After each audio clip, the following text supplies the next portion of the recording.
and welcome to healthyhouseplants.com, where we teach you all about gardening in the great indoors. If you'd like to support our show, please use our Amazon affiliate link below.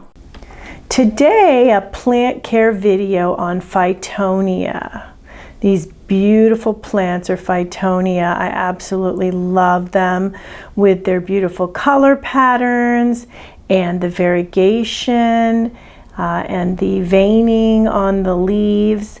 This plant is also known as nerve plant, and the reason it's known as nerve plant is because of the appearance of the leaves. The veining on the plant leaves resembles the many-veined nervous system, so that's why it's called nerve plant, if you've ever wondered about that. Now this plant is creeping and trailing depending on the species. Some are more upright growing like this one. Others tend to hug the ground more. The plant is from tropical rainforest in South America, where the plant grows at the ground as a ground cover in the shade. And these beautiful plants, as mentioned, have eye-catching, brightly colored leaves and a wide variety of color combinations. So those color combinations include reds, greens, pinks, cream, yellow, and white. The leaves contain veins and the corresponding colors, which just makes it so pretty.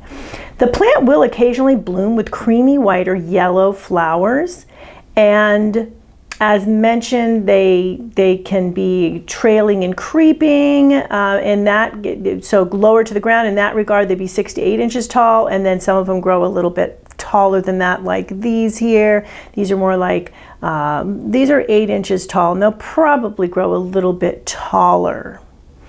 Okay, so the Fittonia, how to keep nerve plant really healthy and happy in your indoor garden. I'm going to go through all those specifics, and I do have timestamps below if you want to skip ahead to say watering or humidity and that sort of thing. And any videos I mention in this video, I will link below. So lighting for the Fittonia. These plants thrive in indirect filtered light. As mentioned, they grow as a ground cover in the shade in the tropical rainforest. So they can go with a medium to low light, which is really great because a lot of times plants that have really nice, vibrant colors in them generally tend to need a brighter light, but these are an exception in that regard, and they can go with a little lower light. Medium is ideal, but if you're a little bit on the medium lower end of the spectrum, they'll still do okay for you.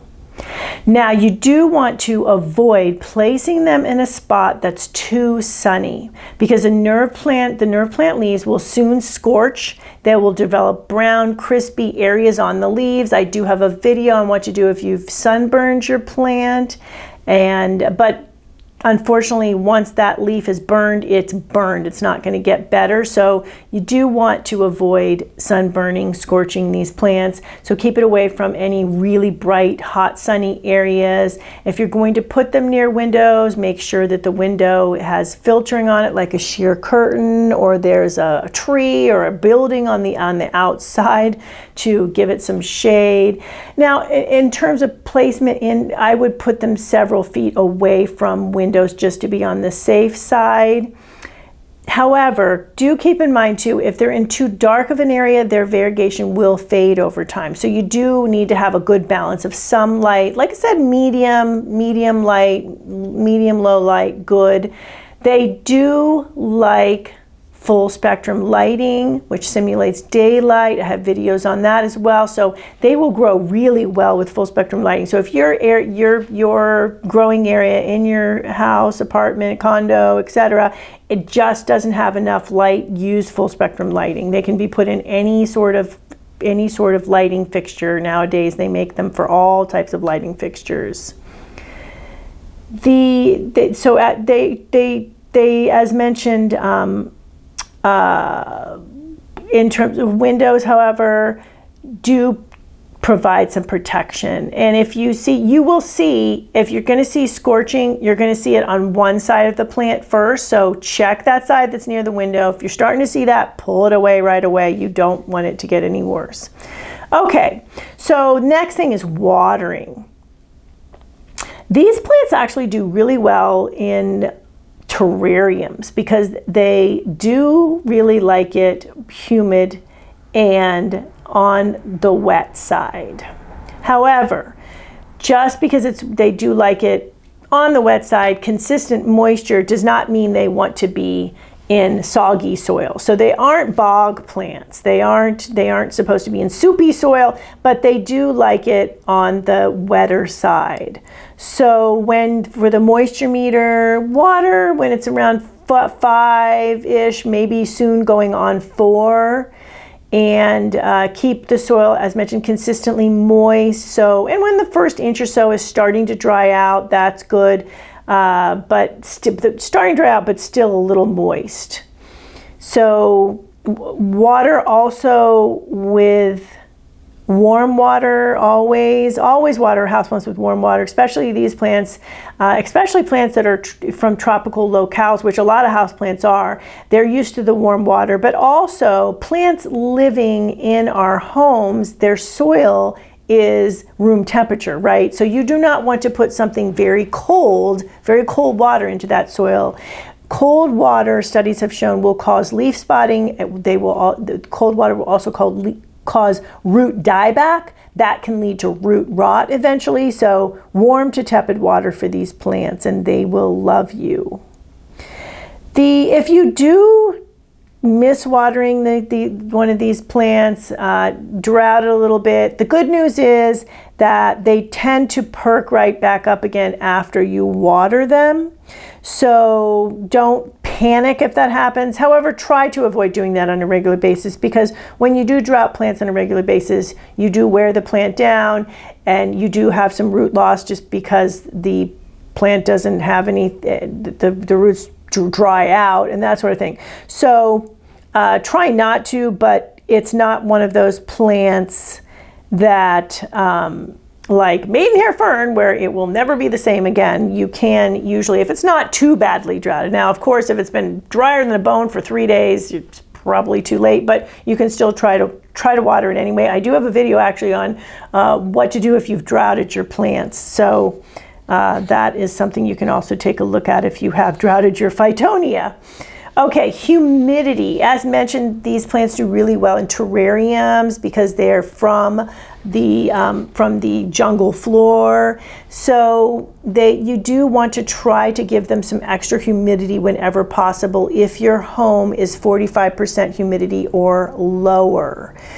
So ideally 50% humidity is really good for them, but 45, they can do okay with 45% humidity. However, if you're around 40%, 45%, I would definitely encourage you to give them some extra humidity. There are several things you can do to give the Fittonia extra humidity besides putting them in a terrarium, which gives them lots of humidity. You can also mist them, and I'm putting a link for a really cool mister below. It's actually a hairspray mister, but it does really well to mist plants. So misting will help as long as you do it a few times a day.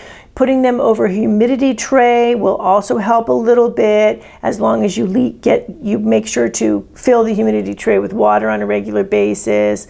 Also, if you're in a really dry climate, using a humidifier will work, and I have a video on that as well.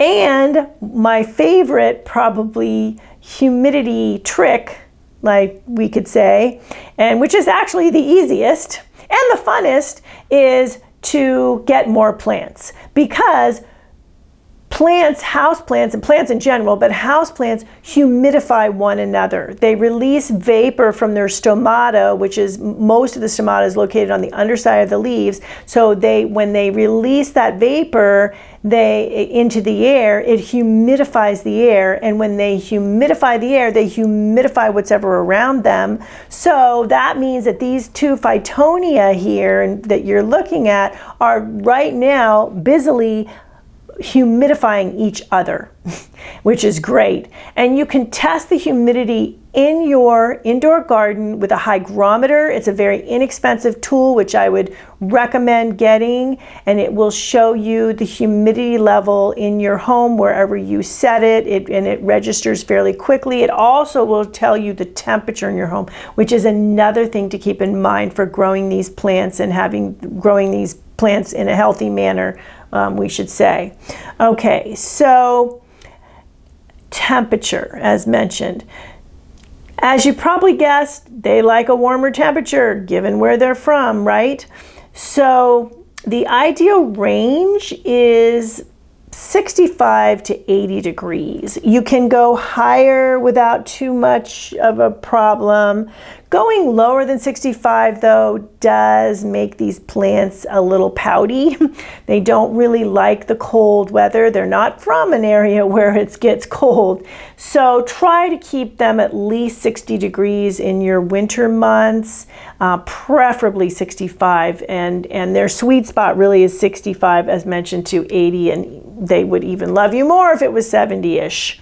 So move the plant around, use your hygrometer, which also will tell you the temperature. Find that place in your home that has a really nice temperature. However, when you are doing that, be careful that you don't put them too close to heating or air conditioning vents, and that would be for forced air heating and air conditioning, because what happens is that air will dry out the air around the plants, and it will also tend to dry out the foliage before the soil is dry, and it creates a lot of problems for your plants. So do keep them away from any vents and or drafty areas as well, because they're not, especially when it's cold out, because they will not like that either. Okay, so fertilizing. Use a well-balanced fertilizer, organic fertilizer for houseplants. I'll put some links below for some good choices. Organic is really important because chemical fertilizers will burn roots, which causes root dieback, which causes root rot. They will also cause leaf tip burn, and they will cause burning around the edges of the leaves, and they will just cause a plant to not do so great. I do have a video on the dangers of fertilizer burn. So look for a fertilizer that has an NPK, that's the 3 numbers that you'll see on the bottle or the bag, that is lower than 10. So 888, 777, 423, 342, in those ranges. They aren't really heavy feeders either. So when you do fertilize them, I would suggest using half strength of what is recommended on the bag or bottle, just to be on the safe side, so that you don't burn them, even if it isn't organic, because they really aren't heavy feeders. Any plant that isn't a really heavy feeder, when you read that, when you hear that and listen to a video, then generally it's a good idea to opt for a little less than what is prescribed on the bag or bottle, and you don't need to fertilize a lot. So these guys, every 6 to 8 weeks from spring through fall, and then do not fertilize them in the winter time. Okay, pruning and pinching. You want to pinch nerve plant on a regular basis to keep them bushy and full. It's really important for the ones that trail more as well. If you find that your plants, and I do have a video on pinching polka dot plant, so it's a similar thing, similar method with the Fittonia. And if, as mentioned, if you find that even if you're pinching and they're getting lanky and they're still just not, they're getting too leggy and lanky, then you want to look at your lighting. It may be that your lighting is just too low and they are trying to reach for light.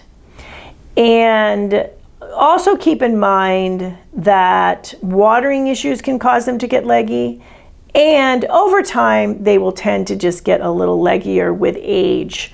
However, if you do keep up on pinching on a more regular basis as they grow, that will be less likely to occur.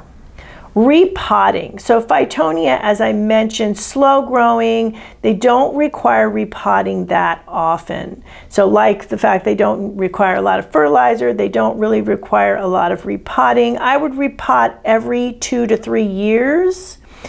And when you do repot, use a moisture retentive, humus rich mix. I do have a video on how to make your own potting soil, which is humus rich. So you can take a look at that as well.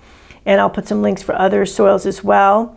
And they do need some drain. They also need a draining agent like pumice or perlite as well. But just make sure you do not get one of those soils on the market. And there's a lot of them which are full of bark and drain really quickly. This plant will not be happy with that because this plant is used to humus rich, a heavier soil from growing on the jungle floor. So keep that in mind. And the last thing is pests. Occasionally this plant will get mealybugs, can get spider mites, but spider mites like really dry conditions. So if you have spider mites on your Fittonia, probably you're not watering them enough and keeping them moist enough. You can treat both mealybugs and spider mites with neem oil. You can also treat mealybugs with isopropyl alcohol, either 70 or 91%. And that will usually get rid of those pests. Once you put that on, rinse it off and do it for at least 3 consecutive weeks, even if you don't see anything, and that should get it under control. And then keep an eye on it in the future so you don't have another invasion that gets out of control. And that is how to keep Fittonia, aka nerve plant, healthy and happy in your indoor garden. Thank you for stopping by today. Please leave any comments about any indoor gardening tutorials you'd like to see. Remember to like, comment, subscribe, and share this video. And please check the bell if you'd like to be notified when new videos are released.